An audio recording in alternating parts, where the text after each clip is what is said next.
नमस्कार विद्यार्थी मित्रांनो, मी Vishakha Sawant S education channel मध्ये आपलं स्वागत आहे। तर पुढे डिसेंबर मध्ये सुद्धा पुढील पोलीस भरती प्रक्रिया सुरू होणार आहे आणि त्याच्यामुळे ज्या विद्यार्थ्यांना अपयश मिळालं असेल त्यांनी हरून न जाता पुढे अभ्यास करत राहायचा आहे, जेणेकरून येणाऱ्या पोलीस भरतीमध्ये तुम्हाला यश नक्की मिळेल।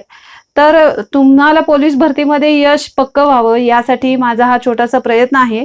अनेक वेळेला आत्ताच जर आपले पेपर जर आपण अनेक जिल्ह्यांचे बघितले तर पेपरचं स्वरूप बदलताना दिसतंय आणि अनेक मराठीचे क्वेश्चन्सही अवघड येताना दिसतायत।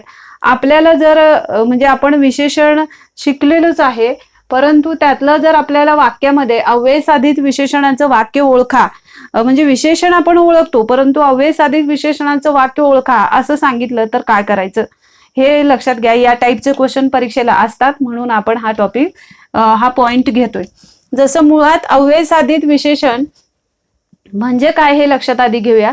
जी विशेषणं अव्ययांपासून तयार होतात त्यांना अव्यय साधित विशेषण असं म्हणतात।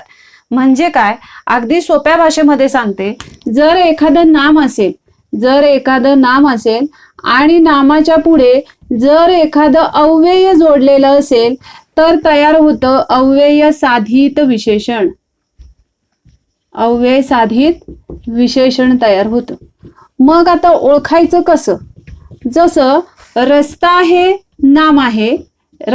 नाम आहे आणि त्याला पुढचा असा शब्द जोडलेला असेल तर शब्द कसा तयार होईल? पुढचा रस्ता।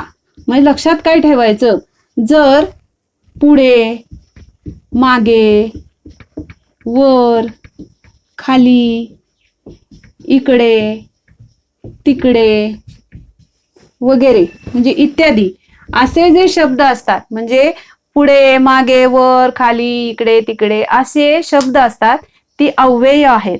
आणि ह्या अव्ययांना ज्या वेळेला प्रत्यय लागतात आणि ती एखाद्या नामाच्या पुढे जोडली जातात, जसं पुढे हा शब्द आहे, प्रत्यय लागलाय चा आणि त्याच्या पुढे काय नाम आहे? रस्ता। असं ज्या वेळेला वाक्यामध्ये येत असेल तर हे वाक्य अव्यय साधित विशेषणाचं आहे। किंवा या वाक्यामध्ये अव्यय साधित विशेषणामध्ये अव्यय कोणता आहे? तर पुढचा, आणि रस्ता हे काय आहे? नाम आहे। तर तुम्हाला एक्झाम्पल साठी इथं मी वाक्य दिलेत, याच्यामध्ये बघा, घरचा वरचा मजला रिकामा आहे। घराचा वरचा मजला रिकामा आहे। आता ह्याच्यामध्ये मजला हे नाम आहे आणि वर हा शब्द आलाय, त्याला चा प्रत्यय जोडलाय, त्यामुळं वरचा मजला हे कशाचं उदाहरण झालं? अव्यय साधित विशेषणाचं। मी मागील रस्त्याने आलो।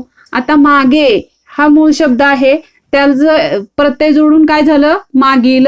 त्याच्या पुढे रस्ता आहे, नाम आलं, म्हणजे मागील रस्त्याने हे झालं अव्यय साधित विशेषण। रमेशने पुढील चौकात बोलवले आहे।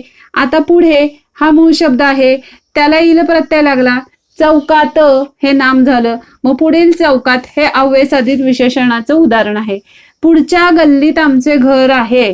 तर पुढच्या गल्लीत, इथं पुढे हा मूळ शब्द, त्याला चा प्रत्यय लागला, मग पुढच्या गल्लीत। आता हा जो शब्द आहे हा अव्यय साधित विशेषणाचा आहे। मी हळूच मागच्या दाराने घरात आलो।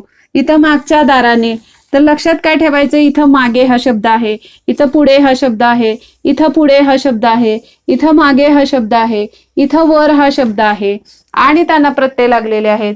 ज्या वेळेला मागे, पुढे, वर, खाली असे शब्द वाक्यामध्ये असतील आणि त्यांना विशिष्ट असा प्रत्यय लागलेला असेल आणि त्यांच्या पुढे एखादं नाम दिलेलं असेल, असे जर वाक्य असतील तर ती वाक्य अव्यय साधित विशेषणाचे असणार आहेत आणि ते शब्द मी हे जे अंडरलाईन केलेले आहेत ते अव्यय साधित विशेषणाचे असणार आहेत।